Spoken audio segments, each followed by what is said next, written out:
दोस्तों, आज के दौर में हम लोगों को बहुत सारी अलग अलग तरह की गाड़ियों पर सायरन लगा हुआ दिखाई देता है।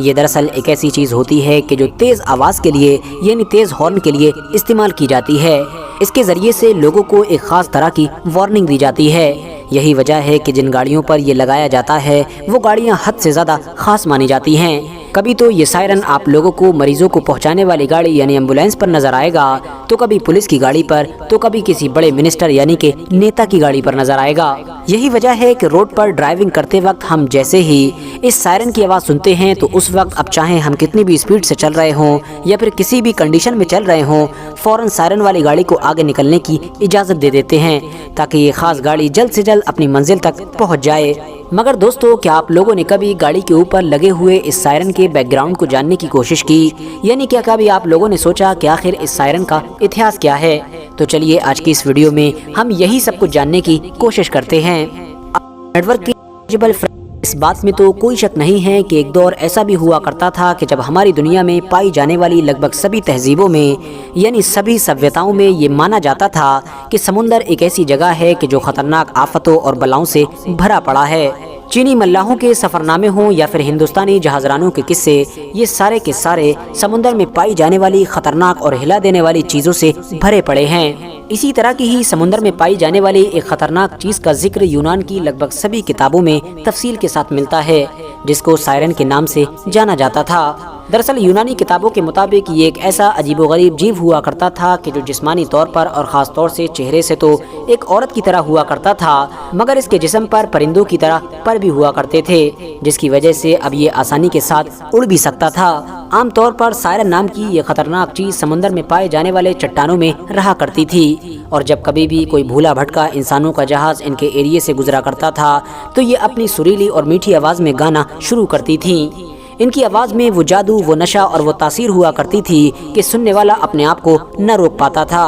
और इंसान न चाहते हुए भी इनकी तरफ खिंचा चला आता था। ये अपने सुरों के जाल में इंसानों को फंसाकर दूर तक ले जाती थीं और फिर एक सुनसान जगह पर ले जाकर इन सभी इंसानों को यानी पूरे के पूरे जहाज़ को अपनी खुराक बना लिया करती थीं। दोस्तों, सायरन नाम की इस खतरनाक चीज़ का जिक्र फुल डिटेल के साथ यूनान की एक मशहूर किताब यानी ओडेसी के अंदर मौजूद है। ओडेसी नाम की ये किताब यूनान के ही एक मशहूर राइटर यानी कि होमर ने 800 ईसा पूर्व यानी कि ईसा अलैहिस्सलाम से भी 800 साल पहले लिखी थी। इस किताब के मुताबिक ओडेसियस यानी कि जो इस किताब की कहानी का हीरो है, जब वो एक बड़ी जंग से फारिग होता है यानी एक बड़ी जंग को जीतता है तो उसके बाद समुंदर के एक ऐसे टापू पर पहुंचता है कि जहां पर कैरकी नाम की एक जादूगरनी रहती है। वो जादूगरनी जब ओडेसियस से मिलती है तो उससे कहती है कि जब तुम समुंदर की फला फला जगह पर पहुँचो तो वहाँ पहुँचकर खुद अपने कानों में और अपने सभी साथियों के कानों में मोम डालकर अपने कानों को बंद कर लेना, क्योंकि वो इलाका हद से ज़्यादा खतरनाक है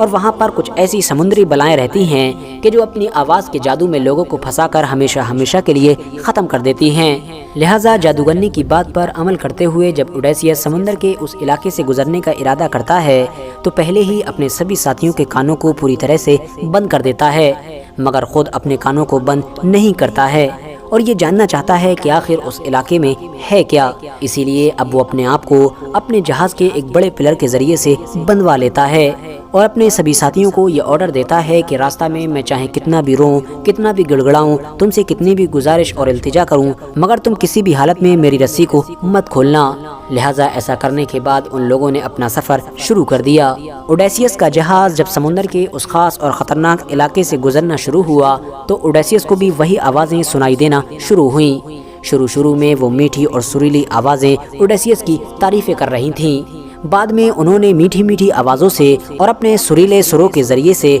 ओडेसियस को अपने पास बुलाना शुरू किया। ओडेसियस भी दूसरे लोगों की तरह उनकी आवाज़ का दीवाना हो गया और अपने दोस्तों से कहता है कि ये हमारे दुश्मन नहीं हैं, दोस्त हैं और हमको अपने बुला रहे हैं, मगर इसके दोस्त इसकी एक भी ना सुनते हैं और इसको जंजीरों से जकड़ कर रखते हैं और धीरे धीरे इसी हालत में ही इनका ये जहाज़ उस खास और ख़तरनाक इलाके से निकल जाता है। सायरन नाम की इस खतरनाक चीज़ का जिक्र ओडेसी किताब के अलावा भी यूनान की बहुत सारी अलग अलग पुरानी किताबों में मौजूद है। आप में से बहुत सारे लोग ये भी सोच रहे होंगे कि आखिर मैं आप लोगों को ये बेवकूफ़ियों वाली कहानी क्यों सुना रहा हूँ। تو میں آپ کو بتاتا چلوں کہ دراصل یونان کے اتہاس میں اس سائرن نام کی مخلوق کو حد سے زیادہ اہمیت دی جاتی ہے۔ ایون یونان کے علاوہ بھی دنیا کی اور بھی بہت ساری سভیتاؤں میں اس چیز کا ذکر موجود ہے۔ ہندوستان کے پرانے لٹریچرز کے مطابق بھی مغربی یعنی ویسٹرن کناروں پر ایسی ابصرائیں پھرا کرتی تھیں کہ جو جہاز چلانے والے لوگوں کو اپنے ساتھ لے جایا کرتی تھیں، جہاں پر جا کر وہ لوگ اپنی جان سے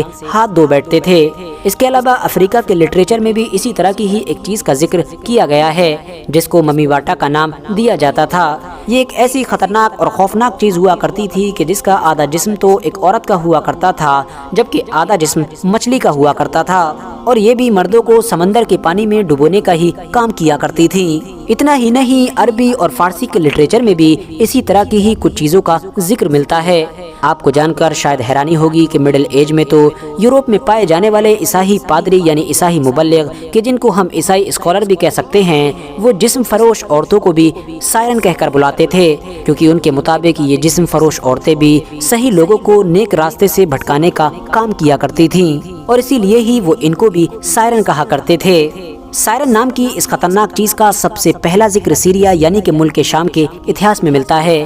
کہ جب ایک اٹارگیٹس نام کی عورت اپنے محبوب کو قتل کرنے کے بعد سمندری علاقے میں جا کر چھپ گئی تھی اور پھر بعد میں اس علاقے سے گزرنے والے قافلوں کو لوٹنے لگی تھی اور قتل بھی کرنے لگی تھی۔ ایک کے بعد ایک لگ بھگ دنیا کی سبھی تہذیبوں کے الگ الگ لٹریچر میں اس چیز کے ذکر کا ملنا ہی آج کے دور کے ہمارے ایکسپرٹس کو یہ سوچنے پر مجبور کرتا ہے کہ ہو نہ ہو اس سائرن نام کی چیز کے پیچھے کوئی نہ کوئی سچائی تو ضرور رہی ہوگی، یعنی اس کی کہانیاں بھلے ہی پوری طرح سے سچ نہ ہوں لیکن کچھ نہ کچھ تو ضرور رہا ہوگا۔ جبھی تو دنیا کے لگ بھگ ہر علاقے کی پرانی کتابوں میں کسی نہ کسی طرح سے اس کا ذکر ضرور ملتا ہے۔ کچھ اتہاسکاروں کا یہ بھی ماننا ہے کہ ہو سکتا ہے کہ سائرن نام کا کوئی سمندری ٹاپو ہو کہ جہاں پر یہ سبھی عورتیں رہتی ہوں جو لوگوں کو گانے سنا کر لبھاتی ہوں۔ اس کے علاوہ کچھ لوگوں کا یہ بھی ماننا ہے کہ ہو سکتا ہے کہ یہ سمندری ڈاکوؤں کا کوئی بڑا گروہ ہو جو جہاز پر سوار لوگوں کو لبھانے کے لیے عورتوں کا استعمال کرتا ہو، اور بعد میں یہ عورتیں جب ان لوگوں کو کھینچ کر ان ڈاکوؤں تک لے آتی ہوں تو پھر وہ ان کو قتل کر کے ان کا سارا مال و دولت لوٹ لیتے ہوں۔